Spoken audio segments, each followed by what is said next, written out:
I'm running to be leader of the party because I think we've got to change. We've just suffered our worst ever electoral defeat, the worst since the 1760s. And whilst it's right that we are fiercely defensive of the things we achieved over the last 14 years, I think we have to ask ourselves some hard truths. We've got to be painfully honest about the mistakes that we made. And I think that they are that we failed to deliver on immigration, on the economy, and on the NHS, amongst others. And it's only if you have the right diagnosis, which I believe I do, that we can look to rebuild the party. And I want us to change fundamentally. I think we've got to reform CCHQ. We've got to re-engage with true conservative principles and values. And we've got to take that diagnosis of what went wrong and say to ourselves and then the electorate that if we re-enter government, we will be fundamentally different and we will actually deliver for the British public on the serious challenges facing the country. I think that oppositions like us, when they suffer big defeats, have two routes ahead of them. One is the Michael Foot, Neil Kinnock route, which I would argue we took, in fact, in 1997, which is to put your fingers in your ears, to hope that the electorate has buyer's remorse, and not to really face up to what's just happened. That is not the approach that I advocate. The other is the harder path. And that is why I would argue Margaret Thatcher, Keith Joseph and the people around her did in the late 1970s. Tony Blair, let's be honest with ourselves, did in the 1990s. And I think to an extent David Cameron did in 2005. And that is to say, we got things wrong, our brand is tainted, we have to change. If we change, we can win. And if we win, we can deliver something that's really special and uniquely conservative for the British public. That is the path I want to take the party on. It is a path of change, but it's a path that will lead us to win, and to win for a reason, which is to deliver a more conservative country. That's your diagnosis. Do you think the party as a whole has accepted what's happened to it, and why? Well, I certainly hope so. And when I speak to members around the country, I think they do, because by and large they spent weeks and months on the doorstep talking to their friends and neighbours, and they feel that the party was not conservative enough. They feel that it was painful knocking on doors and hearing people say, I don't know what your party stands for, putting on a blue rosette and not having pride in it. Someone opening the door to you and not knowing what it means to be a Conservative anymore and not wanting to vote for us. They look askance at the factionalism and the division and the backbiting in Westminster that has let people down. They felt that CCHQ was not working as an effective organisation. It had become too remote and undemocratic. And they looked at some of the policies that we delivered, or in fact failed to deliver, like on immigration, but not exclusively immigration. And they felt that this just was not a true reforming Conservative government. Because one of the things that hurts me the most is that we won this precious gift in 2019 of an 80-seat majority. And you remember, I was 5 years old in 1987 when Margaret Thatcher won the last proper, sizable Conservative majority. And then we won it this time, and then we have so little to show for it. So my message to the party is, if we take the medicine, if we change in the way I'm proposing, we can not only win, but we win in order to do things that are really going to change the country and that it will be worth the while. And that, I think, is what the membership want, and I think that's what the country needs. One of the difficulties for whoever it is a period of reflection, absorption of what we got wrong, and thinking about what are our values, what brings us together. That takes a period of reflection. At the same time, you have a job, which is to be the loyal opposition, and you've got to, you've got to take the fight straight away. There's a balance to be. It's a careful calibration of how much reflection, how much gets straight back into it. How would you tackle that? Well, I suppose I've been thinking about these issues for quite a long time, and certainly over the last couple of years, I have been coming to a view, now a very firm one, that the British state is not working, that we have to do some fairly radical things to get our country in the right shape on migration, on the economy, on net zero, on public services and the size of the state. And so he says, I have been thinking through those issues for a while and have a clear view of where I would like to take the party and ultimately the country. I think we've got to get going quickly. I don't think we want an interim leader, a period of, introspection when we allow the opposition to do what it's currently doing to our country. So, if I was leader of the party, reform of CCHQ would begin immediately. Strong opposition, where we're socking it to Keir Starmer and Ed Davey, would begin immediately in the chamber, on the media, on social media.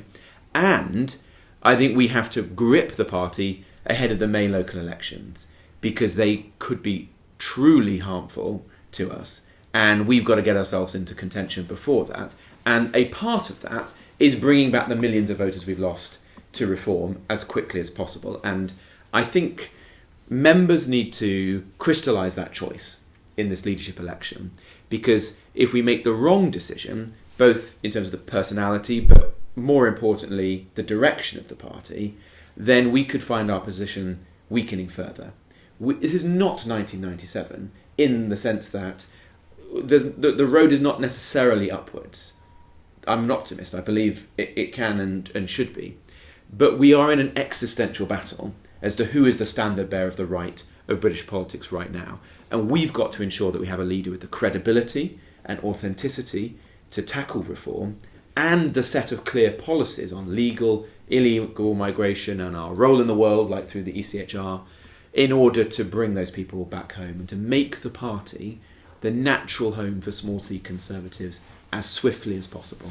We'll come to the ECHR, but just since you mentioned reform, I've written a quote that's stuck in my mind from Nigel Farage during the campaign.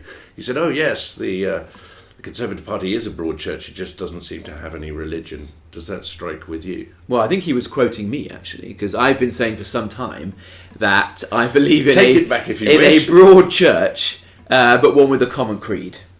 And that's my view. Any political party has to bring together a broad coalition of supporters, because you need a broad coalition of voters to win an election.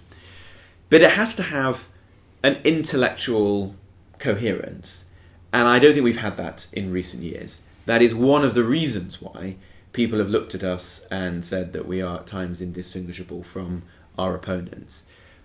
2 weekends ago, I wrote in the Sunday Telegraph what I think are the fundamental values and principles of conservatism, and David Frost wrote for ConservativeHome about them. And I don't think any one person has a monopoly on wisdom. I don't pretend that these are the 10 commandments that everyone should agree to and recite. But I do think the party now needs an urgent conversation as to what do we believe in order that we can unite around those principles, and that anyone who wants to stand as a councillor or a member of parliament should subscribe to something. And I think that's both the underpinning of unity, and it is the way in which, if you are in government again, we can ensure that we deliver for the British public and don't just get knocked off course by events, as inevitably happens if you don't have the ballast of very clear principles and purpose. Now, I knew, because I work with you in government, that's no secret to anybody, that you have very firm views about the ECHR. Let's put it this way. We, as a party, wouldn't be in any position to do anything about it for at least 4 years. You also know there are plenty of people in the party who are quite uncomfortable with the idea of just leaving. Why would you set yourself up for a period of building just what you've said, and then put something on the table where you know quite a sizable chunk of people in the party are not comfortable with that? Haven't you hobbled yourself a bit there? Well, look, firstly, the longer I've been in politics, the more I feel you have to stand for something. You have to stick to your principles. And you saw that when I chose to resign from the cabinet at the end of last year. I've given this a great deal of thought. I haven't come at it from an ideological perspective, although I do believe in the sovereignty of Parliament and our courts. I've come at it primarily from a practical perspective, having seen as a Minister of the Home Office that it is very hard for us to remove foreign national offenders from our country. These are rapists and murderers and paedophiles because of the ECHR and our human rights architecture. it is very hard for us to survey and remove all the terror suspects that we would want to because of it. And it is proven to be very difficult, nigh on impossible, to implement a proper deterrent to illegal migration like the Rwanda policy because of it. And in fact, it is now straying into other areas of our life as well, like a recent judgment on net zero, so I suspect the future will only be more challenging. So for those reasons, I have concluded that we do need to leave. I also gave a great deal of thought to whether or not it is reformable, and I travelled around Europe, spoke to a number of my counterparts, and I concluded that that would be a project of decades. It may not succeed. It probably is as doomed to fail as David Cameron's well-intentioned attempt to renegotiate our membership of the European Union. And I don't think the public are willing to wait. This is such an important issue. It is so fundamental, keeping us safe, securing our borders, that we as Conservatives have got to get it right. And if we are fortunate enough to re-enter government, the public will not wait 10 years. They will not give us a third chance to fix this. So I think we should agree that we do need to leave, persuade the public of the case, because they haven't been ministers at the Home Office, understandably. The curtain has not been drawn back. They haven't seen the things that I've seen.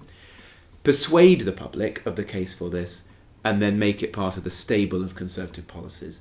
And I hope also with colleagues in Parliament, they will appreciate the importance of delivery on this issue.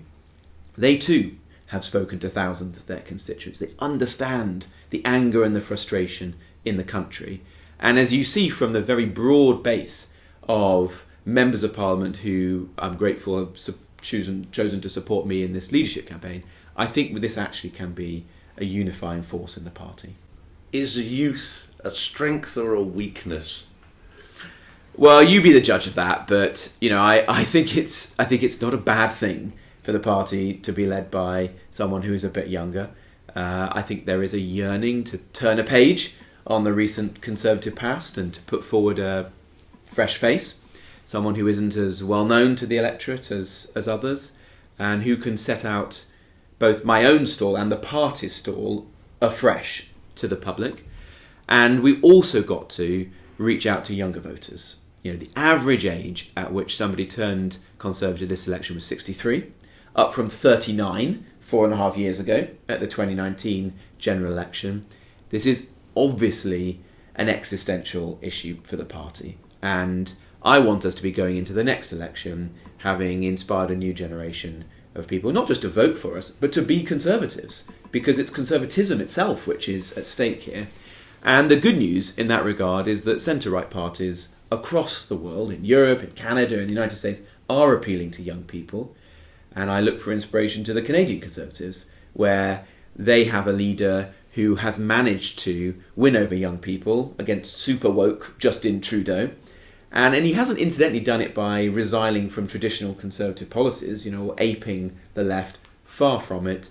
He campaigns on exactly the issues that I campaign on: secure borders, lower taxes, cutting crime, a more realistic attitude to net zero, building homes for young people. And I would like this to be a major part of what we do in the coming years, in a way of future-proofing our party and our movement. What would you like more, cooperation with reform or just getting reform voters? Look, I want to put reform out of business.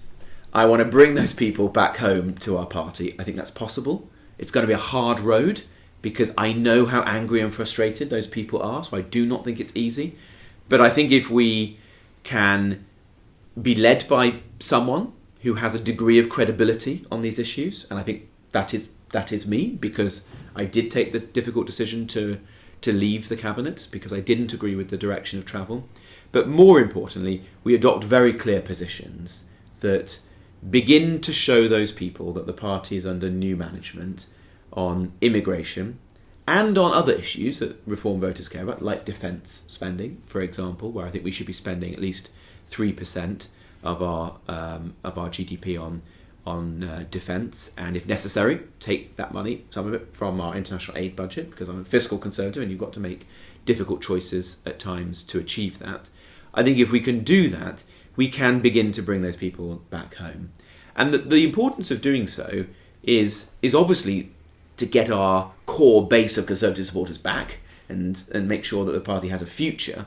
But it's also the precursor to talking about all the other things that we care about. Because if you don't get migration done, you can't get the space to talk about education, the health service, the economy, the environment, all the other things we want to, and which will enable us to bring the millions of people who left us for the Lib Dems and Labour back in time.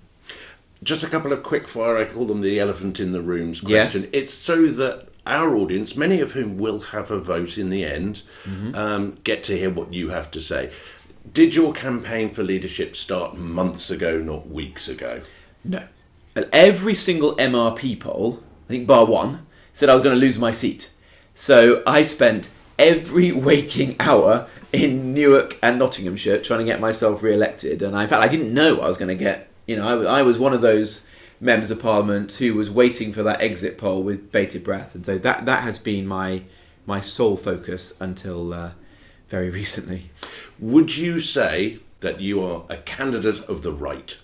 Well, I'm not embarrassed to be described as that, but I don't think this is about left or right. I think the issues that I have championed in recent months and years are issues which millions of people in our country, I would argue most people in our country, care passionately about. And so I see them as the common ground of British politics. And if we can have the right policies, the serious policies on them, we can win broad appeal. I've been lucky because I know all six of you.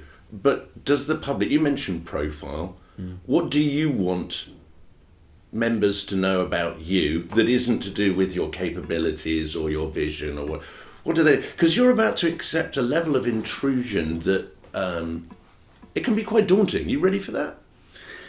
Yeah, I go into this with my eyes open. I have been in Parliament for 10 years. I think I'm the only person in this leadership election who has served in the government of each of the last 5 Conservative Prime Ministers. So, I've earned my spurs in that time. It's a different level, but though, isn't it? I appreciate that. And look, people will look at who I am, my character, my personal life. I understand that. And I guess I want to explain more about that to people. I'm someone who grew up in Wolverhampton in the Black Country. My parents both came from working class backgrounds in Manchester and Liverpool, set up a small business around our kitchen table.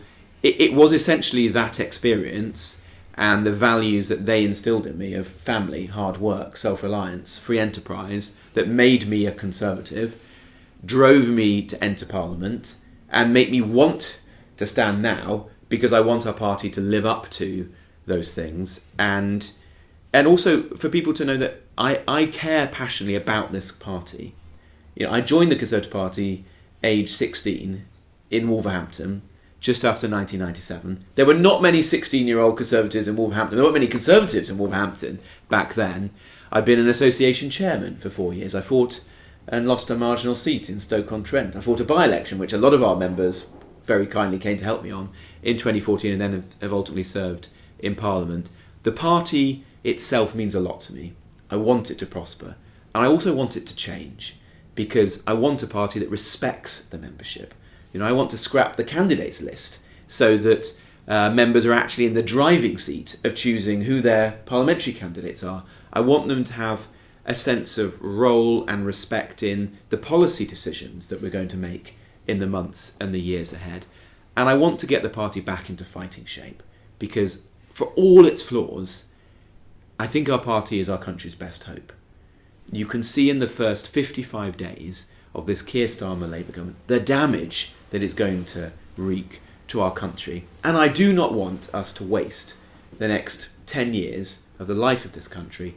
Our party's got to get back into shape and win the next election. What does Rob Jenrick do to relax? Oh, well, look, I have 3 kids who keep me busy. I've got 2 dogs. I love getting out and about with them, watching TV, reading books, enjoying life. There's a lot more to life than politics, trust me, and that mainly begins and ends with my family. Last question to everybody. I think as much as who wins is important, is what do the losers do next? Is everything you said still going to stand and something that you want to achieve, even if it isn't you? Yeah, absolutely. Look, I believe that politics is ultimately a team sport. You can see that from the fact that I served in each and every one of the last 5 Conservative Prime Ministers' government, whoever wins it. Of course, I'm working night and day to persuade members and MPs to support me, but I will have the back of whoever is the next leader of the party, because I care about the party and I care about the country. Rob Jenrick, thank you very much for speaking to Conservative Home.